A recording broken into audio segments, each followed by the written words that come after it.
Abby Lynn Patterson was born on February 15, 1997.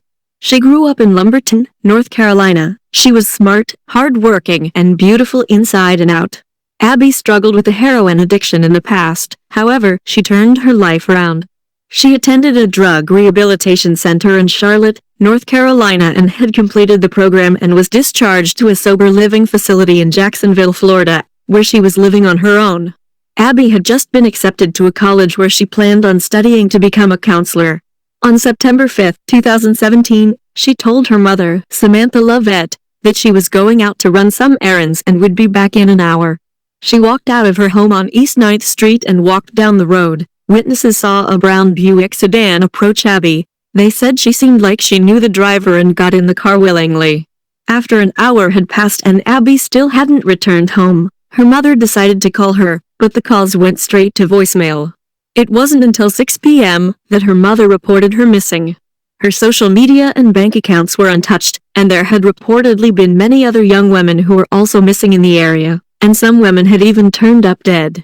Police don't believe that the other missing women and the deaths are connected to Abby's disappearance. Others think otherwise. Authorities were able to identify and locate the driver of the brown Buick. They found that the person was just an acquaintance and gave Abby a ride to a different location. Shortly before Abby vanished, 3 sets of human remains were located just blocks from Abby's last known location. On April 18, 2017, authorities were alerted to a foul odor coming from an abandoned home on Peachtree Street. Once they arrived, they found the body of a naked female wrapped in a blanket and stuffed into an entertainment cabinet. The remains were very badly decomposed. While investigators were collecting evidence inside the home of Peachtree Street, bystanders continued to smell something strange.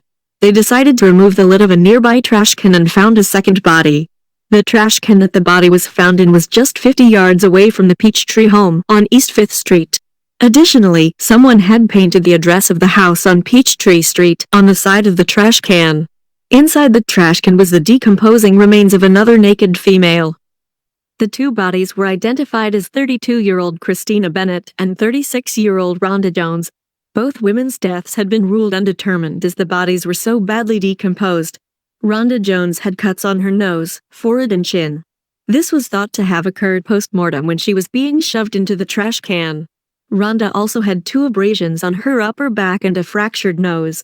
Both women were known to have struggled with substance abuse throughout their lives, and both had cocaine in their systems. The examiner stated the traces of cocaine in their systems was not the cause of death, meaning neither of the women died from a drug overdose or tainted cocaine. The examiner did state an asphyxia injury cannot be ruled out. This type of injury would include someone obscuring another person's mouth and nose or strangulation. Soon after, another body was discovered behind an abandoned home on East 8th Street. Her body was partially obscured by overgrown weeds, tree branches, and roof shingles. She was also naked. The cause of death could not be determined.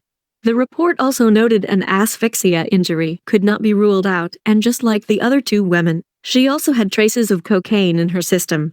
The third body was later identified as 28-year-old Megan Oxendine. A woman by the name of Cynthia Jacobs has been missing since July 27, 2017. Megan went missing in June 2017, and Cynthia was actually the last person to see Megan alive. Megan Oxendine had actually done a news interview when the bodies of Christina Bennett and Rhonda Jones were discovered. Shortly after the news interview took place, her remains were found on June 3, 2017. We've learned through multiple sources that Rhonda Jones is one of the ladies that was found dead yesterday, and many that knew Rhonda well say she was working to get her life back on track. Lumberton detectives were back out today looking for clues in what they call a suspicious death investigation. Police first responded to this home along Peachtree Tuesday morning after a report of a suspicious odor. Well, last week I said it was Thursday when we started smelling it.